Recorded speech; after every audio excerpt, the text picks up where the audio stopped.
1952 October 19వ తారీఖు నుండి అంకురం జరిగింది. 51 సంవత్సరాల వయసులో 58 రోజులు ఆమర నిరాహార దీక్ష చేపట్టిన పొట్టి శ్రీరాములు గారి త్యాగ ఫలితం ఆంధ్ర రాష్ట్ర ఏర్పాటు.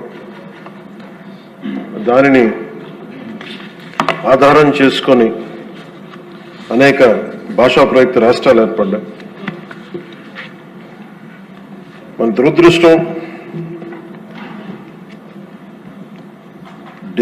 అప్పుడు రాష్ట్రం ఏర్పాటు అయినప్పటి నుంచి 1953 అక్టోబర్ 1 కర్నూలు రాజధానిగా ఏర్పడినప్పటి నుంచి ఈ రోజు దాకా ఇంకా మనం రాజధాని గురించి కొట్టుకుంటున్నాం. ఇక్కడ ఉండాలా, అక్కడ ఉండాలా. పొలిటికల్ స్టెబిలిటీ, స్థిరత్వం ప్రజలకి చాలా చాలా అవసరం. నేనే హైదరాబాద్కి రాబోయింది అధ్యక్ష. మేము చెన్నైలో ఉండేవాళ్ళం. ఫిల్మ్ ఇండస్ట్రీ అక్కడ ఉండింది.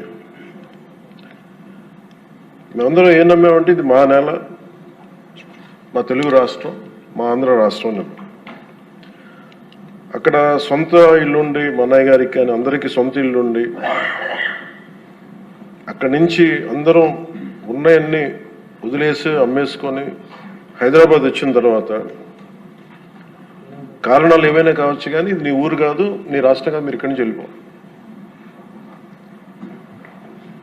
పొలిటికల్గా వెళ్ళిపోవాలంటే ఇది కేవలం ఒక రాజకీయ నాయకుల వరకే గొడవ ఉంది, కేవలం శాసనసభ్యుల మధ్య గొడవ ఉంది అంటే అది వేరేగా చూసేవాళ్ళమే. కానీ సగటు ప్రతి ఆంధ్ర పౌరుడి మీద దాని ఫలితం దాని ప్రభావం చూపించింది.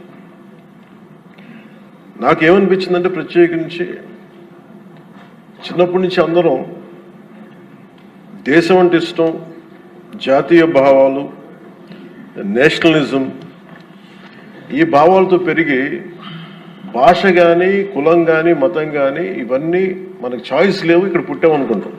కానీ లోపల భావం అంతా జాతీయతే ఉండేది, జాతీయ భావాలే ఉండేవి అందరు. అలాంటిది ప్రాంతీయత, ఉప ప్రాంతీయత, రీజనలిజం, సబ్ రీజనలిజం తోటి మళ్ళీ ఇక్కడికి వచ్చేటప్పటికి నాకు గుండె లోతులోంచి ఉద్వేగం, ఆవేదన కలిగి జనసేన పార్టీని స్థాపించారు.